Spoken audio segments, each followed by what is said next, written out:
Good day, it is June the 11th, and today we're going to continue in Judges 9, doing verses 12 through 15, and Proverbs 11. Remember, if you'd like to be tagged when I post these videos, or if you have any questions, comments, concerns, suggestions, or complaints, you may reach me through 810-242-2997. That's 810-242-2997. You can call, text, leave a message, whichever you like. Begin Judges 9, starting at verse 12. Then they said to the grapevine, "You be our king." 13. But the grapevine also refused. "Should I quit producing the wine that cheers both Elohim and people, just so to wave back and forth over the trees?" 14. Then the trees finally turned to the thorn bush and said, "Come, you be our king." 15. The thorn bush replied to the trees, "If you truly want me to be your king, come and take shelter in my shade. If not, first come out of me and devour the cedars of Lebanon. No, if not, let fire come out of me and devour the cedars of Lebanon." So they're trying to pick a king. The trees are trying to pick a king. They're having no luck. Then they finally get to the thorn bush. We'll get that today and tomorrow. Then they, verse 12, then they said to the grapevine, "You be our king." They go from place to place. Grapevine is peace. But the grapevine also refused, saying, "Should I quit producing wine that cheers both Elohim and people, just to wave back and forth over the trees?" This is libations and feasts.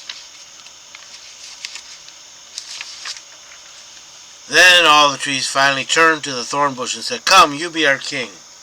That is worthless. He's totally opposite of all the others. Thorn bush is worthless. And the thorn bush replied to the trees, "If you truly want me to make me your king, come and take shelter in my shade. If not, let fire come out of me and devour the cedars of Lebanon." He's going to absorb them. Fire, it'll be the point of ruin. He's going to destroy everything. Proverbs 11. A false balance is an abomination to Yahweh, but a perfect weight is his delight. 12. When pride cometh, then cometh shame, but with the lowly is wisdom. 2, not 12. 3. The integrity of the upright shall guide them, but the perverseness of the faithless shall destroy them. 4. Riches profit nothing in the day of wrath, but righteousness delivereth from death. 5. Yeah, you cannot buy your way into heaven, you can't buy your way out of hell. The righteousness of the sincere shall make straight his way, but the wicked shall fall by his own wickedness. 6. The righteousness of the upright shall deliver them, but the faithless shall be trapped in their own crafty device. In other words, their plans that they make will backfire against them. 7. When a wicked man dieth, his expectation shall perish, and the hope of strength perisheth. 8. The righteousness is delivered out of trouble, and the wicked cometh instead. 7. With his mouth the impious man destroys his neighbor, but through knowledge shall the righteous be delivered. 10. When it goes well with the righteous, the city rejoices, and when the wicked perish, there is joy. 11. By the blessing of the upright, a city is exalted, but is overthrown by the mouth of the wicked. 12. He that despises his neighbor lacketh understanding, but a man of discernment holdeth his peace. In other words, you don't squabble over every little thing. 13. He that goeth about as a talebearer revealeth secrets, but he that is faithful spirit concealeth a matter. You don't gossip. That doesn't mean you don't make the proper police reports or anything like that. Don't tell the proper people, but you don't gossip. 14. Where no wise direction is, a people falleth, but with the multitude of counselors there is safety. Yeah, get advice. 15. He that is surety for a stranger shall smart for it, but he that hateth him and strike hands is secure. Guaranteeing, co-signing, stuff like that, no. 16. A gracious woman obtaineth honor, a strong man obtaineth riches. 17. The merciful man doth good to his own soul, but he that is cruel probeth his own flesh. 18. The wicked earneth deceitful wages. Think Jacob before he left. But he that soweth righteousness has a sure reward. Before he left his uncle. 19. Steadfast righteousness tendeth to life, but he that pursueth evil pursueth his own death.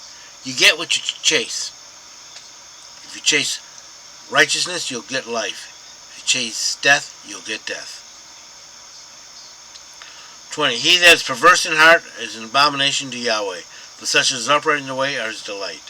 21. My hand on it, evil men shall not be unpunished, but the seed of the righteous shall escape. 22. As a ring of gold in a swine's snout, so is a fair woman that turneth aside from discretion. We call putting lipstick on a pig now. Same thing. Looks good, not good. 23. The desire of the righteous is only good. The expectation of the wicked is wrath. 24. There is that scattereth, yet increases. And there is that withholdeth more than meat, but tendeth only to want. True generosity will be rewarded. That's given out of love. 25.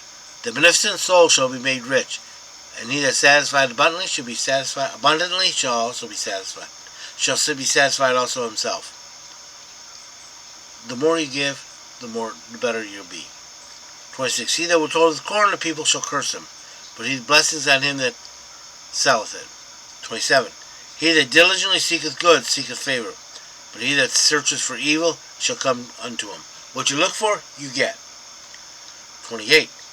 He that trusteth in riches shall fall, but the righteous shall flourish as foliage. 29. He that troubleth his own house shall inherit the wind, and the foolish shall be servant to the wise of heart. 30. The fruit of the righteous is the tree of life, and he that is wise winneth souls. And 31. Behold, the righteous shall be requited in the earth. In other words, God deals with them. How much more the wicked and the sinner? In other words, he's going to discipline his own. What do you think he's going to do to those who are rebelling against him? I hope you've been blessed by this reading. May the Lord richly bless you. Remember, if you'd like to be tagged when I post these videos, or if you have any questions, comments, concerns, suggestions, or complaints, you may reach me through 810-242-2997. It's 810-242-2997. You can call, text, leave a message, whichever you like. Remember, Jesus loves you, and so do I.